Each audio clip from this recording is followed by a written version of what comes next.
எல்லோருக்கும் வணக்கம் நண்பர்களே. இனி வருகின்ற காலங்களில் தனுசு ராசி நண்பர்களுக்கு எப்படிப்பட்ட சூழ்நிலை அமையப்போகுது, உங்களுக்கான சாதகமான விஷயங்கள் என்னென்ன, எந்தெந்த விஷயங்களை நீங்கள் ஜாக்கிரதையாக இருக்கணும்னு தெரியணுமாங்க.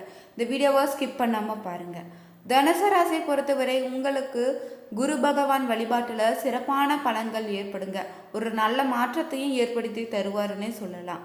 நீங்கள் வியாழக்கிழமை தோறும் விரதம் இருந்து குரு பகவானுக்கு மஞ்சள் நிற பூக்களும் இனிப்புகளை நெய்வேத்தியமாக வழிபட்டு வந்தினாலே உங்கள் வாழ்க்கையில் அனைத்து விதமான முன்னேற்றம் ஏற்படுங்க. தனுசு ராசி நண்பர்கள் எந்த ஒரு தெய்வத்தை வழிபடணும்னு தெரியணுமாங்க. இந்த வீடியோவில் குறிப்பிட்டிருக்கோம், தொடர்ந்து ஸ்கிப் பண்ணாமல் வாங்க. தனுசு ராசி அன்பர்களே, தனுசு ராசிக்கு என்ன சார் கஷ்டங்களை இப்போ தான் தாண்டி வந்திருக்கோம். இருந்தாலும் மன சஞ்சலங்கள் இருக்குது. அதாவது ஒரு ஆள்கிட்ட போய் சண்டை போட்டு அந்த ஆள் அடித்து நல்லா கும்முன்னு கும்மிட்டான், இப்போ அடிக்காத விட்டுட்டான். இருந்தாலும் அந்த வலி கொஞ்சம் நேரத்துக்கு இருக்கும்ல, அந்த மாதிரி சில மன கஷ்டங்களும் சில கசப்புகளும் உங்கள்கிட்ட இருந்துட்டு தான் இருக்குது. அந்த மன கசப்புகள்லேருந்து வெளியே வரதுக்கான நேரம் தான் இனி வரக்கூடிய காலங்கள். அதாவது அடித்த வழியிலேருந்து கொஞ்சம் எல்லாம் சரியாகி உடம்பு பழைய நிலைமை கொஞ்சம் ஜாலியான பர்சனாக நீங்கள் வெளியே வர போகிறதுக்கான ஒரு முக்கியமான காலகட்டமாக இனி வரக்கூடிய காலகட்டங்கள் இருக்க போகுது. நீங்கள் வணங்க வேண்டிய தெய்வம், நீங்கள் சொல்ல வேண்டிய மந்திரங்களை நான் முன்னாடியே சொல்கிறேன், எளிமையான பரிகாரங்கள் மூலமாகவே உங்களுடைய பிரச்சனைகளை சால்வ் பண்ணிக்கலாம். அதே மாதிரி நீங்கள் இப்போ இருக்கக்கூடிய நேரங்களில் ஒரு வளர்ச்சிக்கான நேரம் தான், இருந்தாலும் சின்ன சின்ன தடைகள் இருக்குது. அந்த தடைகளை நிவர்த்தி பண்ணுவதற்கான சில பரிகாரம் நான் சொல்கிறேன். ஸோ வீடியோ ஸ்கிப் பண்ணாமல் பாருங்கள்.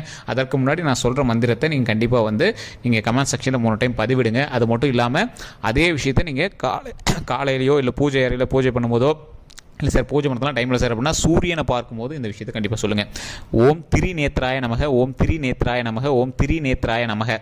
இதை கண்டிப்பாக நீங்கள் 3 டைம் கமெண்ட் செக்ஷனில் பதிவிடுங்க. ஃப்ரீ டைமில் அல்லது சூரியனை பார்க்கும் போதோ அல்லது பூஜை அறையில் காலையில் சாமி கும்பிடும் போதோ இதை கண்டிப்பாக சொல்லுங்கள். ஓம் திரிநேத்ராய நமக, ஓம் திரிநேத்ராய நமக, ஓம் திரிநேத்ராய நமக.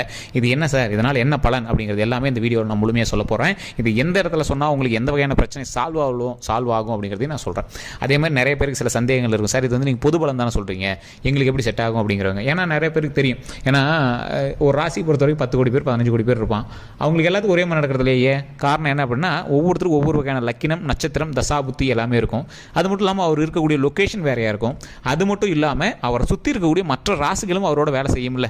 ஸோ அந்த ராசியை பொறுத்து தான் உங்களுக்கும் வேலை செய்யுங்க. ஸோ அதனால தான் தனிப்படையான ஜோதிடரை பார்க்கணும் அப்படிங்கிறது கீழே ஃபோன் நம்பர் கொடுத்துருக்கேன். அதாவது டிஸ்கிரிப்ஷன்லேயே ஃபோன் நம்பர் இருக்குது. அதே மாதிரி ஃபேஸ்புக்கில் பார்த்துட்டீங்க அப்படின்னா ஃபாலோ பண்ணிக்கோங்க.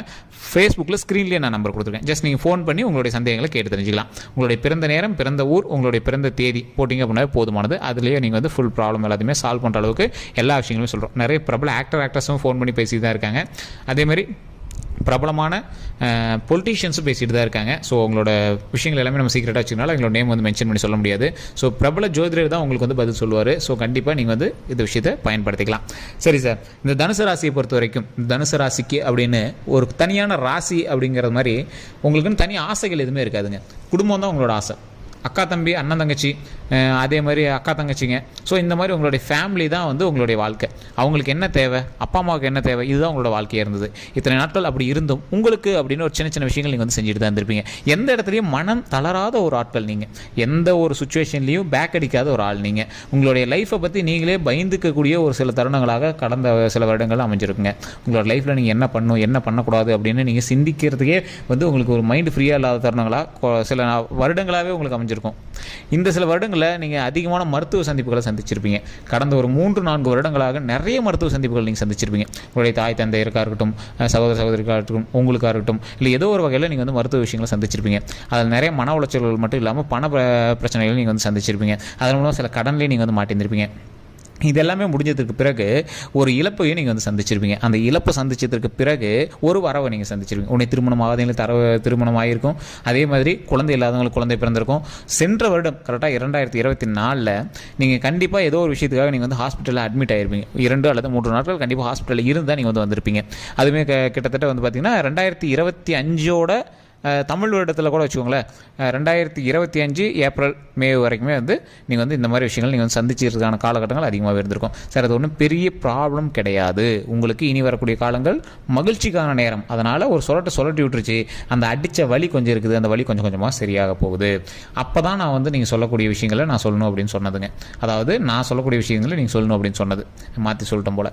சரிங்க, அந்த என்ன விஷயம் அப்படின்னா, இந்த திரிநேத்ராய நமக அப்படின்னு சொல்கிறது பார்த்தீங்களா, உங்களுடைய போக்கில் நீங்கள் வாழ்க்கையை வாழும்போது யாரோ ஒருவர் இடையூறு செய்வதாக, நீங்கள் பண்ணிகிட்டு இருக்கும்போது யாரோ ஒன்று டைவர்ட் பண்ணி அது எங்கேயோ ஒரு பக்கம் திருப்புது. சார் நான் கரெக்டாக தான் சார் போயிட்டு இருந்தேன், ஆனால் வேறு ஒரு வண்டி வந்து இந்த பக்கம் திருப்பினதுனால நான் தேவையில்லாமல் ஸ்டேரிங் வேறு பக்கம் திருப்பி விட்டேன், அதனால் சின்ன சின்ன சிக்கல்களை மாட்டிக்கிட்டேன். அப்படி இருக்கும்போது இப்போ உங்களுடைய இதில் நீங்கள் கரெக்டாக போயிட்டு இருக்கும்போது திடீர்னு யாருக்கோ ஒருத்தருக்கு உங்கள் இதில் சண்டை வருது, பிரச்சனை அது இதெல்லாம் இருக்குது, அது எல்லாமே கொஞ்சம் நாளில் சால்வ் ஆகிடும். இருந்தாலும் உடனடியாக சால்வ் ஆகணும் அப்படிங்கிறது உங்களுடைய நோக்கமாக இருக்கும். ஸோ அந்த மாதிரி காலகட்டங்களில் தான் நீங்கள் இந்த மந்திரத்தை சொல்லணும். ஓம் திரிநேத்ராய நமக, ஓம் திரிநேத்ராய நமக, ஓம் திரிநேத்ராய நமக. இதன் மூலமாக எந்த ஒரு சண்டை சச்சரவும் வீட்டில் இருந்தாலும் அது வந்து சரியாகிடும். உடல் ரீதியான பிரச்சனைகள் எதுவும் வராமல் அது வந்து சரியாகும். நீங்கள் நினைத்தபடி இப்போ ஒரு தொழில் தொடங்க நினைக்கிறீங்க, ஏதோ ஒரு தடங்கள் வருது, அந்த தடங்கள் எல்லாமே சரியாயிடும். எந்த தடங்கள் இல்லாமல் அந்த தொழிலை வந்து தொடங்கலாம். அந்த மாதிரி வந்து ரெடி ஆகும். அதே மாதிரி நீங்கள் ஏதோ ஒரு விஷயம் வாங்கணும்னு நினைக்கிறீங்க, நிலம் வாங்கணும்னு நினைக்கிறீங்க, வீடு வாங்கணும்னு நினைக்கிறீங்க, கார் வாங்கணும்னு நினைக்கிறீங்க, அந்த மாதிரி விஷயங்கள் எல்லாமே சால்வ் ஆகும். கடந்த ஒரு 6 மாத காலங்களாக நீங்கள் கார் வாங்குறதுக்கான வாய்ப்புகள், வீடு வாங்குறதுக்கான வாய்ப்புகள், நில வளங்கள் வாங்குறதுக்கான வாய்ப்புகள், உங்கள் பெயரில் கிரையம் பண்ணுறதுக்கான வாய்ப்புகள், சில கடன் மூலமாக கூட ஏதோ ஒன்று கடன் வாங்கி தான் வாங்குவாங்க. இப்போ இருக்கக்கூடிய சூழ்நிலையில் எல்லாருமே கடன் வாங்கி தான் வாங்குவாங்க. இல்லை நகை ஆபரணங்கள் அதெல்லாம் வாங்கக்கூடிய நாட்களாக சில வருடங்கள் இந்த முன்னாடி ஒரு 2025லேருந்து இனி வரக்கூடிய காலகட்டங்களில் சில வருடங்களுக்கு உங்களுக்கு பாசிட்டிவாக இருக்குது. அதற்கு மேலே உங்களோட தனிப்படையான ஜாதகத்தை பார்த்து தான் அது எந்த அளவுக்கு அமையுது அப்படிங்கிறது சொல்லணும். இப்போ நான் சொல்கிற விஷயமே ஒரு சிலருக்கு பொறுத்து ஒரு சிலருக்கு பொறுத்து, சார் நீங்கள் சொல்கிறது எல்லாம் பொய் சார் அப்படின்னு ஒரு 2 பேர் வந்து நிற்பான். காரணம் என்ன அப்படின்னா அவனோட தசாபுத்தி வந்து எப்படி இருக்கும், மற்ற நல்ல நேரங்களை கொஞ்சம் டைவர்ட் பண்ணி திருப்புற மாதிரி இருக்கும். சார் ரொம்ப நாளாக கஷ்டங்களை மட்டுமே அனுபவிச்சிருக்கோம் சார், எப்போ சார் நாங்கள் சந்தோஷத்தையும் மகிழ்ச்சியும் அனுபவிக்கிறது, எப்போ பார்த்தாலும் எல்லா கிரகமும் திருப்பி அடிச்சுட்டு இருந்தால் எப்போ தான் இது பண்ணுறது சார். ஒரு சூழ்நிலை, அதாவது ஒரு சக்கரம் இருக்குது அப்படின்னா ஒரு குறிப்பிட்ட இடத்துல ஒரு முள் வந்து லைட்டாக குத்தி இருக்குது அப்படின்னா அந்த சக்கரம் சுற்றும் போது அந்த முள் இருக்கிற இடத்துல டக்குன்னு ரொம்ப வலி இருக்க தான் செய்யும். அந்த முள் மேலே வந்துருச்சு அப்படின்னா அடுத்த நேரம் சுற்ற ஆரம்பிச்சிடும். ஸோ குறிப்பிட்ட காலகட்டங்களில் மட்டும்தான் உங்களுக்கு பிரச்சனை இருக்கும். இப்போ நீங்கள் ஒரு லைஃப்பில் இப்படி சுற்றி வரும்போது அந்த முள் ஒரு டைம் தான் குத்தும், அதுக்கு மேலே சரியாயிடும். அந்த குத்தின வலி கொஞ்சம் இருக்குது, அவ்வளோதான். அந்த விஷயங்கள் கொஞ்சம் கொஞ்சமாக உங்களுக்கு வந்து சரியாயிட்டே இருக்கும் போது அந்த நேரத்தில் தான் நீங்கள் சில சக்ஸஸ்க்கான வழிகளை நீங்கள் வந்து அட்டைன் பண்ண போகிறீங்க. கடந்த ஒரு 2 வருடங்களில் இடமாற்றங்கள் அதிகமாகவே சந்திச்சிருப்பீங்க. உடல் ரீதியான சில உபாதைகளையும் சந்திச்சிருப்பீங்க. நிறைய துரோகங்களை சந்திச்சிருப்பீங்க. நிறைய இடையூறுகள் பிரச்சனைகளை சந்திச்சிருப்பீங்க. நிறைய பேர்த்துட்டு பேச்சுவார்த்தை நிறுத்திருப்பீங்க. குடும்பத்தினர்கிட்ட சண்டைகள் உருவாயிருக்கும். அதே மாதிரி திருமணம் ஆயிருந்தவங்களுக்கு சில சிக்கல்கள் மூலமாக டைவர்ஸ் கூட ஆயிருக்கான வாய்ப்புகள் இருக்குது. 2வது திருமணம் கூட நடக்கிறதுக்கான வாய்ப்புகள்லாம் நடந்திருக்கும். ஸோ அதே மாதிரி ஏற்கனவே வந்து சண்டை சச்சரவில் இருக்கிறவங்கலாம் என்னடா பண்ணுறது, லைஃப் எப்படா இருக்கிறது அப்படிங்கிற மாதிரிலாம் நீங்கள் வந்து நினச்சிருப்பீங்க. இனிமேல் எந்த ஒரு கவலையும் கிடையாது. இனி வரக்கூடிய காலங்களில் எல்லாமே மகிழ்ச்சியான தருணங்களாக போது, சண்டை சச்சரவுகள் எல்லாமே சரியாக போது, வாழக்கூடிய நாட்கள் மகிழ்ச்சியான நாட்களாக இனி வரக்கூடிய நாட்கள் அமைய போதுங்க. இனிக்கு வரக்கூடிய வாழ்க்கையும் நீண்ட ஆயுளாக வருவதற்கு இறைவனை பிரார்த்தித்தோம் அப்படின்னா கண்டிப்பாக நமக்கு நீண்ட ஆயுள் கண்டிப்பாக கிடைக்கும். ஸோ இதுதான் வந்து தனுசு ராசிக்கு. ஸோ கடந்த காலத்தில் கஷ்டத்தை அனுபவிச்சதுனால கடவுள் வந்து ஒரு எக்ஸ்ட்ரா பெனிஃபிட்டாக, எக்ஸ்ட்ரா போனஸாக வந்து உனக்கு எந்த ஒரு பிரச்சனையும் வராதுப்பா, நமக்கு எந்த பிரச்சனையும் கிடையாது, இதுக்கு மேலே நம்ம நீண்ட ஆயுளோடு இருக்கலாம், உடல் ஆரோக்கியமாக மகிழ்ச்சியாக இருக்கலாம் அப்படிங்கிற மாதிரி வரன் நமக்கு கொடுக்குறாரு. ஸோ அதனால் இறை அருளோடு நாம் வந்து அதை செஞ்சுட்டே வந்தோம் அப்படின்னா கண்டிப்பாக நன்மைகள் நமக்கு 1000 மடங்கு கிடைக்கும். ஸோ அதுக்கு தான் நான் முன்னாடியே சொன்னேன், உங்களுக்கு குலதெய்வம் வழிபாடும் ரொம்பவே நல்லது. இந்த தனுசு ராசியை பொறுத்தவரைக்கும் குலதெய்வமும் ரொம்பவே ஒரு ஹைலைட்டான ஒரு பர்சன் தான் உங்களோட லைஃப்பில். எல்லா ராசினரும் குலதெய்வம் வந்து ஒரு ஹைலைட்டான பர்சன் தான். ஆனால் இந்த தனுசு ராசியை பொறுத்தவரைக்கும் இன்னும் கொஞ்சம் ஹைலைட் அப்படின்னே சொல்லலாம்.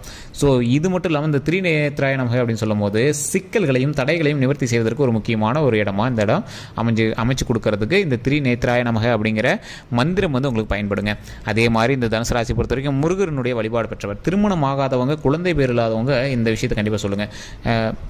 வள்ளி தெய்வானை சமேத ஓம் முன்னாடி போட்டுவாங்க. ஓம் வள்ளி தெய்வானை சமேத சுப்பிரமணிய சுவாமியே நமக, ஓம் வள்ளி தெய்வானை சமேத சுப்பிரமணிய சுவாமியே நமக, ஓம் வள்ளி தெய்வானை சமேத சுப்பிரமணிய சுவாமியே நமக இப்படின்னு மறக்காமல் கமெண்ட் செக்ஷனில் 3 டைம் பதிவிட்டு ஃப்ரீ டைமில் நீங்கள் வீட்டில் இருக்கும்போது சொல்லுங்கள். அதே மாதிரி பூஜை அறையில் நீங்கள் கண்டிப்பாக பூஜை பண்ணும்போது இது வாயில் சொல்லுங்கள். இது எவ்வளோ நேரம் ஆயிடுது, 10 செகண்ட் தான் ஆயிருக்கு. அதே மாதிரி சூரியனை பார்க்கும்போது நீங்கள் இந்த டைம் சொல்லி பாருங்கள். இறை அருள் கண்டிப்பாக கிடைக்கும். வெளிச்சத்தில் விளக்கெறியும் போது நீங்கள் சொல்லுங்கள். இதெல்லாம் வந்து ரொம்பவே நல்லதுங்க. கோயிலுக்கே உங்களால் போக முடியாது சார், டைமில் அப்படிங்கிறவங்க கண்டிப்பாக இந்த விஷயத்தை பண்ணி பாருங்கள். உங்களோட லைஃப்பில் ஒரு மிகப்பெரிய நன்மை கிடைக்கும். அதே மாதிரி நிறைய பேருக்கு சில மரண பயம் வந்து உங்களோட லைஃப்பில் இருந்திருக்கும். அந்த மரண பயம்லாம் போய் உடல் வந்து ஆரோக்கியமாகவும் நீண்ட ஆயுளோடையும் நம்ம வந்து இருக்க போகிறோம். ஸோ அதற்கு இன்றையிலிருந்து மகிழ்ச்சியும் உடல் ஆரோக்கியமும் இறையருளும் பெறுவதற்கு இந்த தனுசு ராசியினர் பொறுத்த வரைக்கும் இல்லை மற்ற ராசியினர் பொறுத்த வரைக்கும் இறைவன் வந்து கண்டிப்பாக அருள் புரிவார். ஸோ இந்த தனுசு ராசியினர் இன்னொரு முக்கியமான விஷயம் பண்ணுங்கள். ஒரு 10 பேருக்காவது நீங்கள் வந்து சாப்பாடு வாங்கி கொடுங்க. இல்லை சார் சாப்பாடு எப்படி சார் 50 ரூபா 100 ரூபா ஆகும், ஒன்றும் கிடையாதுங்க. ஒரு கப்பில் தயிராவது போட்டு ஒரு பெரிய ஒரு சின்னதாக ஒரு பாக்ஸ் மாதிரி ஒட்டி இப்படி மாதிரி எடுத்து அதில் ஒரு 10 பேர் சாப்பிட்ற மாதிரி தயிரை சாப்பாடோட மிக்ஸ் பண்ணி ஒரு சின்ன கப்பில் வந்து ஒரு 10 பேருக்கு கொடுத்தீங்க அப்படின்னா கூட போதுமானது. ஒரு இலையிலையோ ஒரு 10 பேருக்கு, யாராவது இல்லாதவங்களுக்கு ஒரு 10 பேருக்கு கொடுத்தீங்க அப்படின்னா ரொம்பவே நல்லது. அன்னதானத்தை விட ஒருவரை வந்து மகிழ்ச்சியாக வைத்துக் கொள்வதற்கு வேறு ஒரு எந்த ஒரு தானமும் கிடையாது. அந்தளவுக்கு ஒரு மிகப்பெரிய ஒரு நன்மை தரக்கூடியது இன்னைக்கு காலகட்டத்தில் உங்களுக்கு கண்டிப்பாக தேவை. நீங்கள் 10 பேருக்கு நீங்கள் அன்னதானம் போட்டிங்க அப்படின்னா இன்னும் படிப்படியாக மகிழ்ச்சிகள் வந்து பெருகும். ஸோ இந்த தனுசு ராசியை பொறுத்த வரைக்கும் வரக்கூடிய காலங்கள் பொற்காலங்களாக இருந்தாலும் சின்ன சின்ன இடையூறுகள் இருக்கும் பட்சத்தில் இந்த திரிநேத்ராய நமக அப்படிங்கிற ஒரு விஷயத்தை நீங்கள் சொல்லுவதனால அந்த இடையூறுகள் நீங்கும். இப்போ உங்களுக்கு இன்னும் சின்ன சின்ன பிரச்சனைகள்லாம் என்ன சார்னா இடையூறுகள். நீங்கள் நன்மை செய்யணும் அப்படின்னு ஒரு தொழில் செய்யணும் போனால் ஏதோ ஒரு இடையூறு, ஏதோ ஒரு வாங்கணும் போனால் ஒரு இடையூறு வரும் சார். அது எப்படி அந்த தொழில் செய்யணும் வரக்கூடிய இடையூறு எல்லாத்தையும் விளக்கிடுறோம். ஸோ அந்த எதாவது வாங்கணும் போகும்போது இடையூறாக வரது எல்லாத்தையும் விளக்கிடுறோம். ஸோ அந்த பிரச்சனைகளை ஒதுக்குவதற்கு இந்த விஷயம் கண்டிப்பாக உங்களுக்கு பயன்படும். இறைவனை பிரார்த்தித்தால் கண்டிப்பாக நன்மை கிடைக்கும். கொஞ்சம் ஒவ்வொருத்தருக்கு நேரங்களை பொறுத்து அது தாமதமாகவும் இல்லை கொஞ்சம் டிலேவாகவும் கிடைக்கிறதுக்கு காரணம் அந்த நேரம். ஸோ அதற்கு தான் இந்த ஓம் திரிநேத்ராய நமக அப்படின்னு இறை வழிபாட்டை பண்ண சொல்கிறோம். இதன் மூலமாக பல நன்மைகளும் பல பிரச்சனைகளுக்கு சொல்யூஷனும் கிடைக்கும். ஸோ இதை கண்டிப்பாக ட்ரை பண்ணி பாருங்கள். இதை நீங்கள் ஃபேஸ்புக்கில் பார்த்துருக்கீங்க அப்படின்னா ஃபாலோ பண்ணிக்கோங்க. யூடியூப்பில் பார்த்துருக்கீங்க அப்படின்னா சப்ஸ்கிரைப் பண்ணிட்டு பக்கத்தில் பெல் பட்டன் ப்ரெஸ் பண்ணி ஆல் அப்படின்னு கிளிக் பண்ணிக்கோங்க. ஃபேஸ்புக்கில் ஸ்க்ரீன்லேயே ஃபோன் நம்பர் இருக்குது, பிரபல ஜோதிட நம்பர் தான். நீங்கள் ஜஸ்ட் ஃபோன் பண்ணி உங்களுடைய பேர் அதே மாதிரி பிறந்த நேரம் பிறந்த ஊர் சொன்னீங்கன்னா போதுமானது. அதே மாதிரி நீங்கள் யூடியூப்பில் பார்க்குறீங்க அப்படின்னா டிஸ்கிரிப்ஷனில் நம்பர் இருக்குங்க, ஜஸ்ட் டெஸ்ட் பண்ணிங்கன்னா கீழே நம்பர் தெரியும். அந்த நம்பருக்கு ஃபோன் பண்ணி உங்களுடைய கேள்விகள் எதுவாக இருந்தாலும்